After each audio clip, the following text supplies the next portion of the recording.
구약성경 말라기 말씀입니다. 구약성경 제일 마지막 책인 말라기 말씀을 보도록 하겠습니다.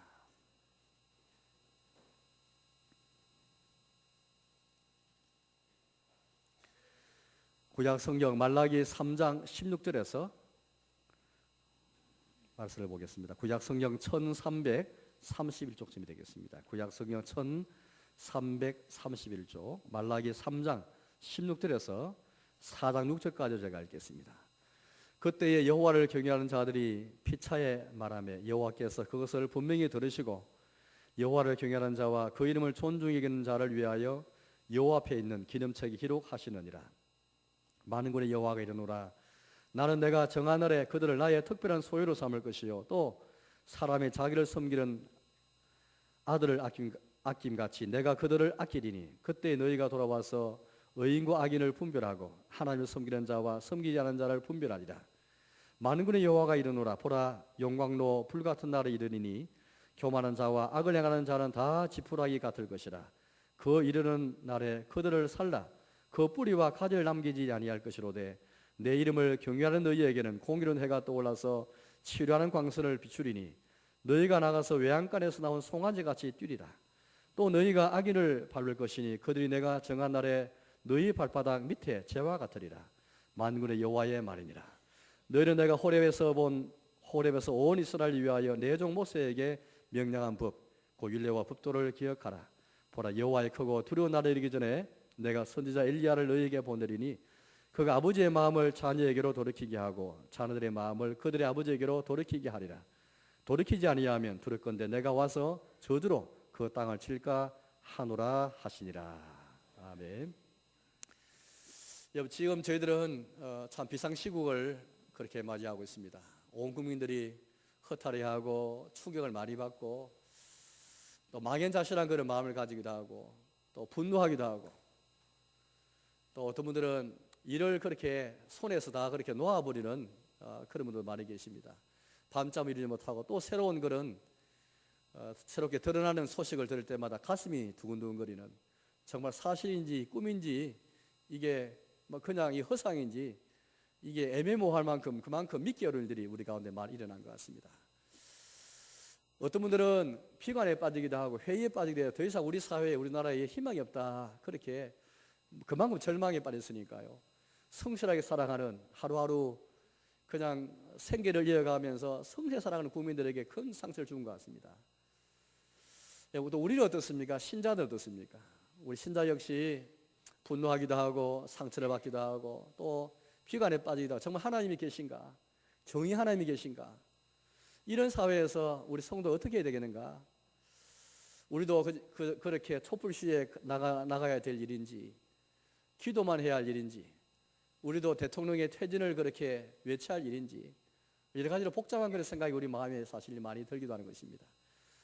오늘 성경 말씀 보시면 말라기 3장 우리 4장 말씀이 있는데 여러분 말라기 당시 교회 사회도 그랬고 그 당시 나라와 민족도 그런 것처럼 오늘 우리 사회와 우리나라 역시 큰 중병이 걸린 것 같습니다. 우리 사회에 불의가 있고 부정부패 온갖 그런 이런 악한 일들이 많이 일어나게 되는데 이것이 그야말로 중병이 걸린 그런 그냥 작은 병도 아니고 감염병도 아니고 큰 심한 그런 중병이 걸린 그런 모습인 것 같습니다. 말라기 당시 교회도 또 마찬가지였고 나라와 민족도 마찬가지였습니다. 읽지 않았지만은 제가 1절에 이제 수년 전에 말라기 말씀을 이제 강의하면서 우리가 함께 말씀 보온 적이 있는데 말라 당시에 이 나라 사회는 우리 사회처럼 우리나라처럼 큰 중병에 걸린 그런 사회였습니다. 그런 나라였습니다. 왜냐하면은 그 당시가 예수님이 출생하시기 예수님 오시기 한 500년 전의 일인데 그 당시 하나님의 벌을 받아서 바벨론으로 포로를 붙잡혀갔다가 70만에 돌아왔지 않습니까? 그래서 하나님의 다시 주시는 그 재기의 그 기회 그거 얻었지만은 또 오자마자 13년에 걸쳐서 성전을 건축했지만은 아직까지도 그 이상 나아가지 못하였습니다. 여전히 페르시아 바사가 그렇게 이 이스라엘 다스리고 있고 그들이 보낸 총독이 이스라엘 땅 유다 땅을 지금 다스리고 있는 것입니다. 국제적으로는 벌써 주변 국가들이 위협을 하고 있고 또 이 나라 위기가 찾아왔는데 자연재해 병충해가 많이 생기게 된 것입니다. 메뚜기 지향이 나타나게 되어지고 농사가 전혀 안 되는 것입니다. 이 농사가 하루 1년을 망쳤다 하면 생각해 보십시오. 얼마나 그게 큰 나라의 큰 재앙이지 않습니까? 그뿐만이 아니었습니다. 자연재해뿐 아니라 경제적으로도 사회적으로도 갈등이 많은 그런 이 나라와 사회였습니다. 예를 들어서 가정이 많이 깨어지시겠습니다. 이혼이 늘어나고 또 이 사회적 갈등은 가난한 사람, 일꾼들에게 품삯을 주지 아니하고, 일꾼들은 이 하루하루 그렇게 품삯을 받아 살아가야 되는데 품삯을 제대로 주지 않아야 억울하게 만드는 것입니다. 노동자들이 억울한 그런 사회가 되고 말았습니다. 가난한 사람들이 또 고아나 과부 같은 약자들이 변명도 할 수 없는, 호소도 할 수 없는 그런 이 약자가 더 이상 보호받지 못하는 그런 사회가 되고 말았던 것이죠. 그런 사회에 점치는 사람이 생기게 되었습니다. 하나님을 의지하고 하나님을 예비한 이 신영국가 이스라엘 사회인데 점만 치는 그런 점을 치는 사회가 되고 만 것입니다. 또 많은 학대가 있고 많은 압제가 있는 그런 사회가 되고 만 것이죠. 또 이런 때에 신앙적으로도 타락하기 시작했는데요. 말라기서 1장 말씀 보시면 그런 말씀을 기억할지 모르겠습니다. 주님 앞에 제사 드리고 제물을 가져왔지만은 하나님 향한 공경의 마음, 주님을 향한 두려운 마음, 주님을 향한 사랑의 마음 없이 그냥 형식적으로 제물을 가져오니까 제물이 저런 것, 병든 것, 눈먼 것 이런 거 가져온 거예요. 하나님 마치 안 보시는 것처럼 생각하면서 주님을 향한 두려운 마음이 없으니까 제사 형식이 되어버리고 또 심지어 제사장도 타락해가지고 제사장들의 마음속에 이스라엘 백성이 없는 것입니다. 그걸 눈 감아 줘버리고, 그래서 주님 앞에 드려야 할 11조 모든 헌물들이 그렇게 성전을 돌볼 몸이 없으니까, 하나님의 집이 성전을 세웠지만은 성전을 향한 마음이 없으니까 주님께 드리는 예물이 없는 것입니다. 제사장들이 타락해가지고 내의 언약을 맺은 자들인데, 이들은 그들 입술 가운데 하나님 말씀을 가지고 백성을 가르쳐야 할 자들인데 가르치지 아니하고 도리어 그들이 먼저 정거에 떠나버린 그런 일이 생기게 된 것입니다. 그러니까 온 나라가, 교회뿐 아니라 온 나라 전체가 도덕적으로, 경제적으로, 사회적으로 뭐 종교적으로나 다 함께 타락하게 된 이 사회 전체가 중병에 걸리는 그런 모습인 것을 우리가 볼 수 있는 것입니다. 여러분, 제가 성경 한 구절을 한번 읽어보겠습니다. 3장 5절을 제가 읽어보겠습니다. 3장 5절인데요. 이렇게 우리에게 말씀하고 있습니다. 말라기 3장 5절입니다. 제가 읽겠습니다. 때가 내가 심판하러 너희에게 임할 것이라. 점치는 자에게와 간음하는 자에게와 거짓 맹세하는 자에게와 풍굴에 삭세되어 억울하게 하며 과부와 고아들을 압제하며 나그네를 억울하게 하며 나를 경외하지 않은 자들에게 속히 정언하리라. 만군의 여호와가 말하느니라. 하나님이 심판을 말씀하지 않습니까? 그 대상자 보니까 이 대상자를 쭉 언급을 한 거 보면은 점치는 자, 간음하는 자, 거짓 맹세하는 자, 풍군에 삭스되어서 억울하게 하는 자, 과부와 고아를 압제하는 자, 나그네를 억울하게 하는 자, 하나님이 경외치 않은 자, 이게 그 당시 현실인 것입니다. 뿐만 아닙니다. 2장 16절 말씀 보니까 이런 말씀이 있습니다. 2장 16절입니다. 이스라엘 하나님 여호와가 이르노니 나는 이혼하는 것과 옷으로 학대를 가린 자를 미워하노라. 만군의 여호와의 말이니라. 그러므로 너희 심령을 삼가 지키며 거짓을 행하지 말지니라. 말라기 2장 말씀 여러분 기억할지 모르겠습니다. 2장은 거짓이란 말이 여러 번 나오거든요. 주님께도 거짓을 행하고, 이 거짓이 하나님과의 언약 안에서 형제가 된 이웃들에게도 거짓을 행하는, 주님과의 관계에서도 거짓이 있고 이웃 간의 간에서도 거짓이 있는 불신이 팽배한, 불신이 만약에 우리 가정에 있고 불신이 사회에 임하면 어찌 되겠습니까? 서로 믿지 못하니까 그 사회가 얼마나 여러분들 참 어려운 그런 지경에 빠지지 않겠습니까? 가정에서도 거짓이 들어오면서 이혼이 나타나고 옷으로 학대를 가릴 일이 나타나게 되어지고, 이게 전반적인 말라기 당시의 그런 모습이었던 것입니다. 그런데 여러분, 이것도 큰 중병이지만 더 큰 중병은 이런 사회에서 많은 신자들이, 경건한 신자들이 신앙의 회의를 가지게 되었습니다. 내가 이처럼 하나님 성경이 무슨 유익이 있겠는가, 헛되지 않는가, 정의 하나님 어디 계신가, 내가 이렇게 하나님 경외하면서 슬프게 다니면서 금식하고 기도하는 무슨 의미가 있겠는가, 교만한 자가 더 복을 받고 악을 행한 자가 더 번성하고 하나님 시험하는 자가 화를 더 면하게 되어지고, 뭐 거꾸로 돌아가는 세상을 맞이하니까 많은 자들, 신자들이 주님의 교회에, 하나님의 경외한 신자조차도 회의에 빠져 비관에 빠지게 된 것입니다. 이제 우리 교회는 희망이 없다, 우리나라에 희망이 없다. 여러분, 더 큰 중병은 다른 게 아니고, 부정부패도 불의를 행하는 것도 중병이지만은 이 부정과 불의, 부패 앞에서 비관에 빠지고 낙심하게 되어지고 모든 것을 다 손에 넣어버리고 희망이 없다고 생각하는 그 자체가 더 중병인 것입니다. 2장 17절을 제가 읽어보겠습니다. 2장 17절을 제가 읽겠습니다. 너희가 말로 여호와를 괴롭게 하고도 이르기를 우리가 어떻게 여호와를 괴롭혀 드렸나이까 하는도다. 이는 너희가 말하기를 모두 악을 행하는 자는 여호와의 눈에 좋게 보이며 그의 기쁨이 된다 하며 또 말하기를 정의 하나님이 어디 계시냐 함이니라. 정의 하나님이 어디 계시냐, 이런 비관 속에, 이런 회의 속에 빠져 있는 것입니다. 신앙생활에 의미가 없다, 예배에 의미가 없다, 기도에 의미가 없다, 기도할 필요가 없다, 이런 비상시국에 많은 사람들이 기도의 의미를 찾지 못합니다. 기도하는 것을 필요한 사람도 생기고 있는 가운데 있는 것입니다. 3장 13절에서 15절까지 읽어보겠습니다. 3장 13절인데요. 여호와가 이르노라 너희가 완악한 말로 나를 대적하고 이르기를 우리가 무슨 말로 주를 대적하였나이까 하는도다.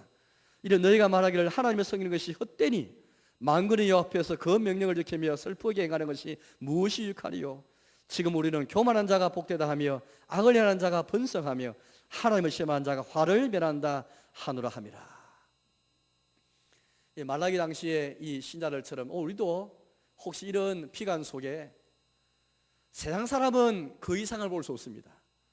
세상 사람은 그 너머를 볼 수 없지만 신자는 그 너머를 바라봐야 되는데 신자들마저도 그 너머를 바라보지 못하고 좌절 속에, 비관 속에 질병만 탓하면서 중병에 괴로워하면서 중병에 실험하면서 그 이상 넘어가지 못하는 것입니다. 중병의 원인을 분석은 잘하는데 그 너머를 서지 못하는 것입니다. 많은 자들이 이 가운데서 예배의 의미를 찾지 못하고 주께 나오더라도 기도의 의미를 찾지 못하고 하나님을 신앙하는 의미를 찾지 못하고 흔들리는 것입니다. 우리의 일에 무슨 의미가 있는가? 주를 예비하고 찬송하면 무슨 의미가 있겠는가? 교만한 자가 더 복을 받고 악을 행하는 자가 더 번성하고 하나님이 시험하는 사람이 화를 면하고 정의 하나님 어디 계시냐? 혹시 이런 자도 섞인 그런 말을 하면서 그런 마음으로 혹시 우리가 예배 참석했지만은 우리의 마음은 혹시 다른 곳에 가 있지 않습니까? 그런 우리에게 주님이 지금 친히 말씀하는 것입니다. 말라기 당시에 정의가 없고 불의와 부패가 있는 중병거린 그런 교회, 그 속에 하나님 찾는 것에 의미를 찾지 못하는 진짜 중병거린 그들에게 주님이 말씀하신 것처럼 오늘 이 시대 이 비상시국에 주님이 우리에게 지금 말씀하고 있는 것입니다. 하나님이 첫째 주시는 말씀은 바로 이 말씀이었습니다. 오늘 이건 3장 16절에서 18절 말씀 읽어보면요, 먼저 여러분 3장 18절을 제가 읽어보겠습니다. 18절입니다. 그때 너희가 돌아와서 의인과 악인을 분별하고 하나님을 섬기는 자와 섬기지 않는 자를 분별하리라.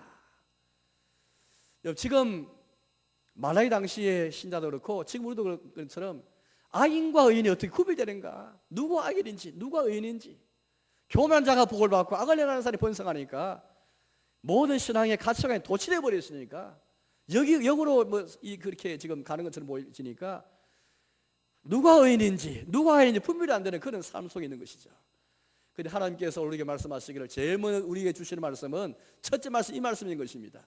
그때에 그날이 되면 이건 본 말씀 보니까 하나님이 계속해서 그날에 그때에 어떤 특정한 날과 특정한 때를 우리에게 말씀하시면서 그때가 되면은 너희가 분명히 의인과 악인을 분별할 것이고 하나님을 섬기는 사람과 하나님을 섬기는 사람이 분별해야 될 것이다.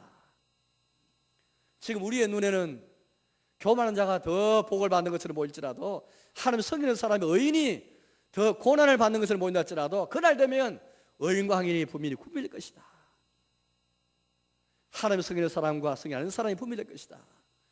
아까 3장 16절 17절 말씀 보니까 그날이 되면 그때 되면은 하나님을 경외하는 사람이 주님의 특별한 소유가 되어서 주님이 그 이름을 기억하시는 기념책에 기록된 것을 보게 될 것이다. 오늘 하나님께서 먼저 비관 속에 또 비참함과 참담한 마음을 갖고 있는 우리 신자들을 위로하시면서 주시는 말씀인 것입니다.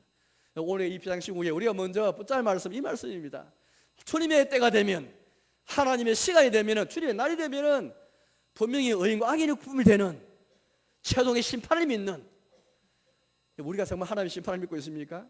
주님 분명히 의인과 악인을 구분하는 그 때가 되면, 그날 되면 분명히 하나님께서 양과 염소를 구별하시는 것처럼 주를 섬기는 사람과 섬기지 않는 사람을, 하나님을 경외하는 사람과 그렇지 않는 사람을 구별하는 이 은혜를 우리가 믿습니까? 이게 진짜 믿음인 것입니다.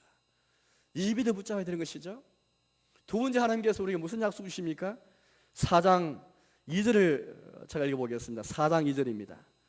내 이름을 경외하는 너희에게는 공의의 해가 떠올라서 치유하는 광선을 비추리니 너희가 나가서 외양간에서 나온 송아지같이 뛰리라. 하나님의 때가 되면은, 주님의 시간 되면은 어려운 자와 의인과 악인을 분별하는 그 날을 우리에게 약속하셨지만은, 이제 혹 우리 마음에 이런 생각일지 모르겠습니다. 그럼 그날 이전에, 그 이전에 정의 하나님 어디 계십니까? 정한 때와 정한 시간에 주님이 의인과 악인을 구별하신다면 그 이전에 주님이 어떻게 하실 것입니까?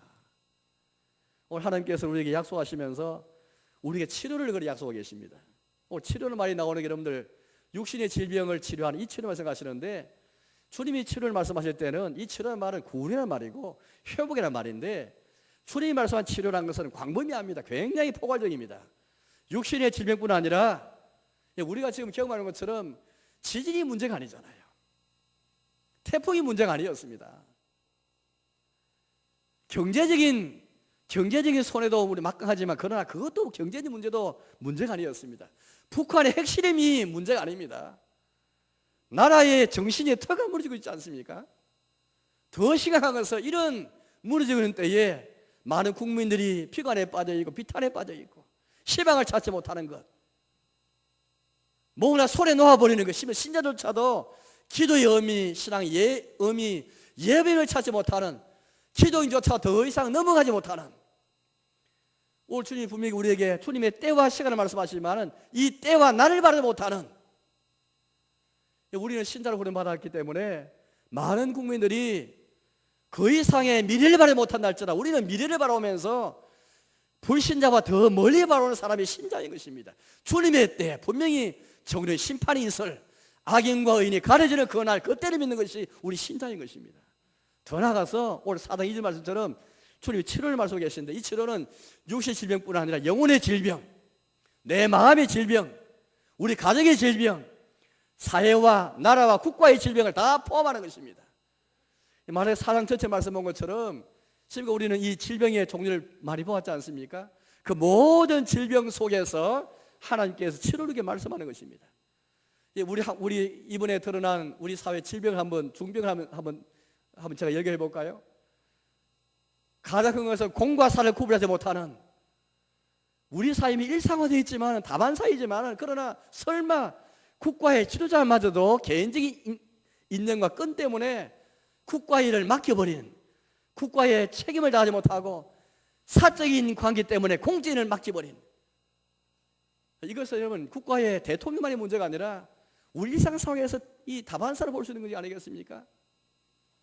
여러분의 직장 생활에서, 우리 교회 생활에서, 여러분 사회생활에서 학연과 지연과 혈연 때문에 공문을 망치고 주님의 교회를 하면서도 사적 관계에 의존해서 개인적인 마음 때문에, 개인 관계 때문에 교회를 거르치는 최순실이가 멀리 있는 게 아닌 것입니다. 내가 최순실이 될 수도 있고, 우리 주변에 얼마나 개인의 끈 때문에 그렇게 공부를, 하나님 일과 교회 일과 국가 일과 사회 일과 직장인들을 망치는 일이 얼마나 많은지 모르겠습니다. 개인의 끈을 이용해서 뇌물을 공유하고 향을 제공하고 부정을 저지르고 특혜를 주고 그걸 용인하는 그런 사회가 우리 사회지 않습니까? 김영란법이 이게 그냥 되는 게 아니고 이런 배경 속에서 김영란법이 제정되지 않습니까? 더 나아가서 오늘 우리가 난리 당시 사람들 그런 것처럼 점을 치는 무속신앙이 일상화되어 있습니다. 오늘의 운세를 바라보고 성실한 생활을 하지 아니하고 운을 의지하고 대박을 의지하고 점을 치면서, 이게 다 이 구슬하고 고사를 지낸 것이 다 그런 것이 아니겠습니까? 성실하게 열심히 살지 아니하고 시몬들의 그들의 말씀 의지하지 아니하고 정직하게 행하지 아니하고 늘 운만 바라보는 학생이든 아이든 청년이든 청년들 열심히 일할 생각하지 아니하고 대박 터뜨릴 꿈만 꾸고, 이게 대통령만 그런 게 아니고 나라에 지어쳐먹는 게 아니고 우리 사회 전체가 다 함께 무속신앙에 빠져 있는 것입니다. 운을 의지하고 신문에도 언론에도 오늘 운세가 뭔지 바라보고, 이 모든 불의와 부정 부패가 행해지는 불구하고 다 우리가 방조했지 않습니까? 정치인들이 방조하고 경제인들이, 기업인들이, 권력자들이, 검사가, 경찰들이, 교회가, 모든 종교가 의욕 노릇하고 다 눈꺼마다 방조했지 않습니까? 따라서 이런 부정표라는 것은 특정한 사람의 문제가 아니고 우리의 전체 문화의 문제이고 우리 삶의 전체 문제이기 때문에 몇몇 사람만 병이 들린 게 아니고 나라 전체가 중병이 걸려있고, 이런 사회 속에서 우리가 대통령 선출했지 않습니까? 우리가 국회에 뽑았지 않습니까? 우리에게 책임이 없습니까? 나라 전체가 다 책임이기 때문에 그런 마음을 가지고 돌아오면서 비관에 빠져 있는 자들, 이런 가운데 비관에 빠져 있고 이런 상태에 실망에 빠져 있는, 회의에 빠져 있는, 희망을 찾지 못하는, 더 이상 우리 사회에 희망이 없어서 이명하는 사람들, 도피하는 분들 얼마나 많이 계신지 모르겠습니다. 이런 때에 주님께서 우리에게 주시는 말씀을 붙잡고, 주님 우리의 교회와 성도 주시는 말씀이 무엇인가, 이거 우리가 함께 붙잡고 나아가야 되는 것입니다. 이 하나님의 말씀의 핵심이 무엇입니까? 그 때가 되면, 그날 되면 봄이 내가 분별할 것이다. 의인과 악인은 분별할 것이다. 또 두 번째 말씀은 내가 너를 치료할 것이다. 출애굽기 말씀에도 하나님께서 우리에게 나는 너희를 치료하는 치료의 하나님이다 말씀하셨거든요. 이 치료는 그냥 육신 질병, 영혼의 질병만이 아닙니다. 말하기 전체가 염두에 두고 있는 모든 질병들, 가정과 국가 사이의 모든 질병을 다 포함하는 것입니다. 예레미야 33장 5절 말씀 보니까 그런 말씀이 있는데, 6절 말씀 보니 이 말씀이 있는데, 그러나 보라 내가 이 성읍을 치료하며 고쳐낫게 하고 이 성읍을 치료하시다, 그렇게 말씀하고 계셔요. 육신이나 우리의 삶도 치료할 뿐 아니라 이 성읍을 치료하며 고쳐낫게 하며 평안과 진실함이 풍성함을 그리 나타낼 것이며, 이렇게 성경은 전체적으로 이 치료라는 말씀을, 이 말을 온 사회 전체, 내 개인과 질병과 영혼과 우리의 가정과 모든 국가에까지 이 치료를 이렇게 말씀하는 것입니다. 어떻게 치료하기 원하십니까? 공인의 해가 떠올랐어. 내 이름을 경외하는 너희에게는 공인의 해가 떠올라서 치료하는 광선을 비추리니. 하나님께서 이 치료의 방법은 공인의 해가 떠오르게 해서 그 해로부터 치료 광선을 비추게 해서 치료하신, 이 치료 우리에게 말씀하는 것입니다. 그러나 이 말씀 가만 보면 이게 무슨 말인지 우리가 또 막연할 수가 있지 않습니까? 분명히 하나님은 정의를 주실 터인데, 공의를 주실 터인데, 이 정의로부터 태양처럼 암흑 같은 이 세상이지만은, 깜깜한 세상이지만은 해가 떠올라서 깜깜한 어둠을 비추는 것처럼 정의를 떠오르게 해서 치열한 광선을 발할 것이다, 그런 말씀하시는데, 하나님은 여기 그치지 않고 우리에게, 우리가 이 사명을 감당할 것을 우리에게 말씀하고 계십니다. 4장 4절 제가 보겠습니다. 4장 4절인데요. 너희는 내가 호렙에서 온 이스라엘을 위하여 내 종 모세에게 명령한 법, 그 율례와 법도를 기억하라. 오늘 하나님께서 우리에게 그날 그때를 바라보게 하실 뿐 아니라 내가 너희에게 치료자가 될 것이다, 공의 해를 떠오르게 해서 치료의 광선을 비출 것이다 말씀하시면서 우리에게 주시는 명령이고 사명이겠습니다. 율례와 법도를 기억하라. 그날 그때를 기다리면서 우리가 무기력하게 기다리는 것이 아니라 공의로운 해를 믿으면서, 그 공의 해를 통해서 치료의 광선을 믿으면서 우리 어떻게 할 것인가? 율례와 법도를 기억하라. 왜? 율례 법도는 바로 여러분들 병든 사회를 치료하고 병든 심령과 병든 육신과 병든 우리의 삶을 치료하는, 병든 나라를 치료하는 하나님의 처방이, 주님의 약이 바로 율례 법도지 않습니까? 신자는 다른 사람이 하는 것입니다. 병든 사회, 병든 가정 바라보면서 낙심하고 피곤에 빠진 것이 아니라 하나님 약속 믿으면서, 그러나 그때 믿으면서 그때 이르기까지 하나님 우리에게 주신, 모세를 통해 주신 율례와 법도를 기억하면서 율례 법도 속에 하나님이 병든 사람을 치료하는 원리, 치료의 실제가 성경책에 다 담겨 있는 것입니다. 우리의 가정에서 내 심령이 율례 법도를 기억한다면, 우리의 가정에서, 우리의 사회 신자가 이 말씀을 의지하면서 공직자가 되어지고 우리가 있는 장소에서 이 말씀을 기억하며 살아갈 때에 거기에서 가정이 세워지고 심령이 치료받고 우리의 사회가 치료되어지고 그 속에 공의의 해가 떠올라서 하나님의 방법은, 하나님의 뜻은 우리 신자가 율례법도를 기억하면서 공의의 해가 떠오르게 하시고 그 가운데서 치료한 광선을 비추게 하는 것이 하나님의 뜻인 것입니다. 우리 이것을 믿고 있습니까? 신자 똑같이 세상 사람처럼 비탄에 빠져서 낙심하고 비난하는 것이 아니라 기도할 뿐 아니라 나아가서 오늘 말씀 의지하면서 하나님이 치료하신 것을 믿으면서 주님의 치료를 의지하면서 치료의 방법을 믿으면서 윤리법들을 기억하면서 내 심령에 다시 한번 하나님의 말씀을 기억하고 우리의 가정을 기억하고 우리의 사회와 내가 있는 모든 사회 곳곳에서 하나님 말씀을 기억하며 살아가는 것. 왜냐하면 가정을 세우고 가정을 치료하고 우리 사회를 치료하는 모든 방법은 약은 윤리법도 속이기 때문인 것입니다. 5절 말씀 보니까 하나님은 엘리야를 약속하시는데요. 제가 읽어보겠습니다. 보라, 여호와의 크고 두려운 날이 이르기 전에 내가 선지자 엘리야를 너에게 보내리니. 주님의 날이기 전에 우리에게 보내주실 엘리야를 말씀하고 계십니다. 엘리야는 어떤 사람입니까? 선지자지 않습니까? 정말로 영적으로 황무하고 황폐한 시대에 하나님 버리는 사람이 엘리야였습니다. 그는 850명의 거짓 선지자 싸웠던 용감한 사람이었습니다. 주영으로 충만해서 하나님 버리는 사람이면 이 엘리야를 통해서 이스라엘 백성이 죽게 돌아오지 않습니까?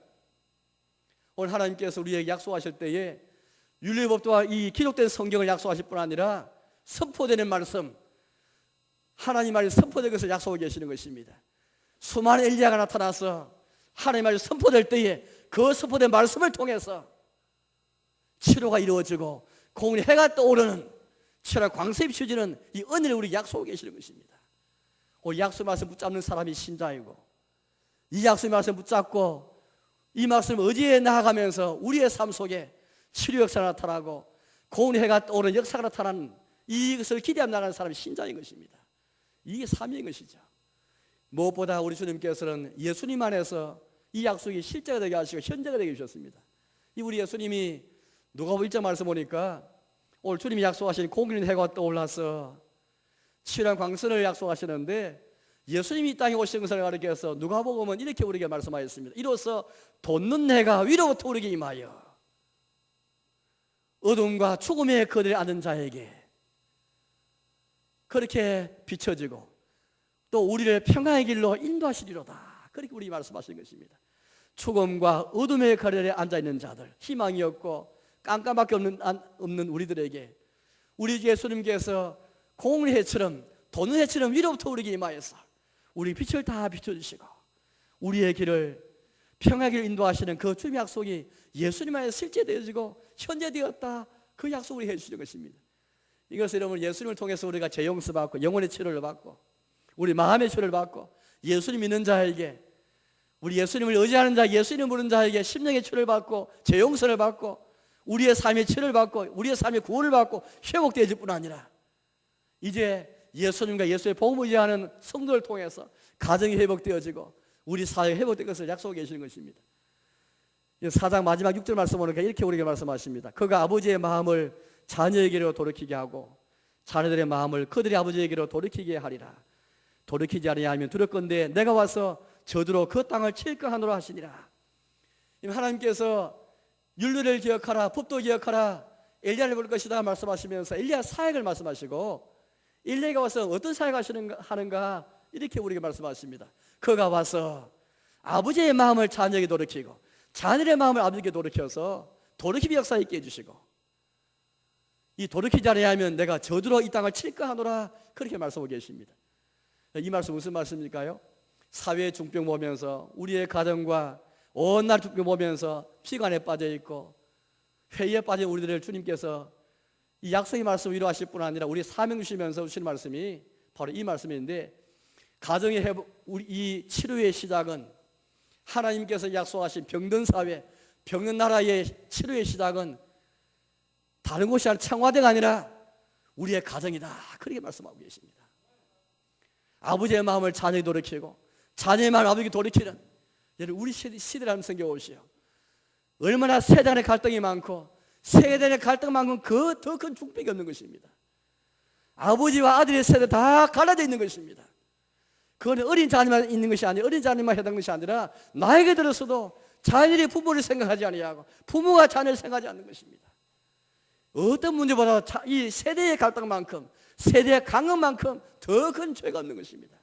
오늘 하나님께서 우리에게 치료를 약속하시면서 구원을 약속하시면서 가정에서부터 남편 간의 관계도 회복되질 뿐 아니라 문제는 부모와 자녀의 마음이 서로 함께 돌이켜지는 오늘 만해 당시의 모든 불의와 모든 부정 결국에는 남편 아내의 마음이 서로 갈라서고 부모와 자녀의 마음이 갈라서고 제사장 국민의 마음이 갈라서고 우리와 가난한 사람과 우리와 고아 가부들이, 우리와 노동자들의 마음이 갈라진 것이 아니겠습니까? 다 서로 돌아서게 된 것이, 이게 돌이킴 역사가 없는, 그게 그 모든 부정의 시작이었는데, 오늘 하나님께서 우리에게 공의회가 떠올랐어. 공의회란 것은, 이 치료란 것은 우리의 가정에서부터, 우리의 집에서부터, 우리의 부모와 자녀의 관계 속에서 먼저 공의회가 떠올라 치료 역사를 약속하고 계시는 것입니다. 만약에 부모와 자녀가 먼저 치료를 받고 가정의 남편 아내가 치료를 받으면은, 거기서 성도가 나아가 직장에 가서, 우리의 사회 곧장에 나아가서 우리 모든 일상생활 속에서 주님의 치료를 경험하게 되는 것입니다. 오늘 하나님께서 우리에게 치료자이심을 약속하시며 치료를 약속하시면서 그 치료에 되는 방법을 쭉 단계를 말씀하시는 가운데, 왜 주님께서 우리에게 율법들을 기억하라, 왜 엘리야를 우리에게 보낼 것을 말씀하고 계시면서, 왜 엘리야를 통한 그 돌이킴의 역사가 왜 가정에서부터 시작한 것을 말씀하는 것일까요? 이미 우리는 이 경험을 너무 잘하고 있는 것입니다. 모든 국가와 우리의 사회와 모든 각 분야에 나타나는 모든 죄악의 시작은 우리의 가정인 것입니다. 아버지와 자녀의 문제에서 시작되는 것입니다. 우리의 자녀의 마음이 아버지에게 돌이키고, 자녀가 아버지의 권위에 순종하고, 아버지는 정말로 사랑과 인자로 자녀를 돌아보고, 그 가운데 남편 아내가 관계가 회복되어지고, 그러니까 직장이 회복되어지고, 우리 사회 회복되어지는, 우리 하나님 치료를 약속하시면서 가정에서 시작할 것을 우리 말씀하는 것입니다. 오늘 하나님께서 비상시국을 주시면서, 오늘 이것은 우리와 우리 모든 교회와 우리 모든 사회 주시는 경고인데, 4절 마지막 절 말씀 오늘 이런 말씀이었습니다. 두렵건대 내가 와서 저주로 그 땅을 칠까 하노라 하시니라. 돌이키지 아니하며. 하나님께서 이런 어려운 시국을 주신 것은 우리 하나님 다 주님께 돌이키고, 아버지의 마음이 자녀에 돌이키고, 자녀의 마음이 아버지에게 돌이키는, 모든 우리 각 사회 분야에 서로에게 돌이키는 역사가 있는, 공의회가 청와대만 떠오른 게 아니고 모든 사회 각부에 떠올랐어. 치료 역사가 일어나는, 이것을 바로 보게 하시는 것입니다. 하나님께서 우리에게 지금 교회와 성도에게 제사장의 사명을 주시는 것입니다. 제사장은 하나님과 이웃 사이, 사람과 사이를 중개하는 사람인데, 오늘 교회와 성도가 중개자가 되었어. 중보자가 되었어. 불신 사회와 우리의 병든 사회를 주님께 돌이키게 하는 이 사명을 받은 것입니다. 이제 말씀에 돌아가겠습니다. 여러분, 이런 비장시고 말해서 우리가 해야 할 일은 무엇보다도 이 사명을 다시 확인하는 것입니다. 하나님께서 우리의 치료자이심을 확인하고, 주님의 치료 약속을 붙잡고 우리에 나아가는 예수님과 예수의 복음만으로 이 병든 가정과 병든 사회와 별 효과를 치료할 것이다. 이 믿음 가지면서 비관에 빠진, 허위에 빠진 성도들, 국민들을 위로하면서, 또 성도를 위로하면서 함께 나아가는 이 제사의 사명을 우리 함이 감당할 줄 믿습니다. 아무쪼록 이 비상시국에 더 기도하는 가운데 더 하나님 의지하면서 제사장 사명을 잘 감당하는 저와 여러분 삶이 되시기를 주님의 이름으로 축복합니다.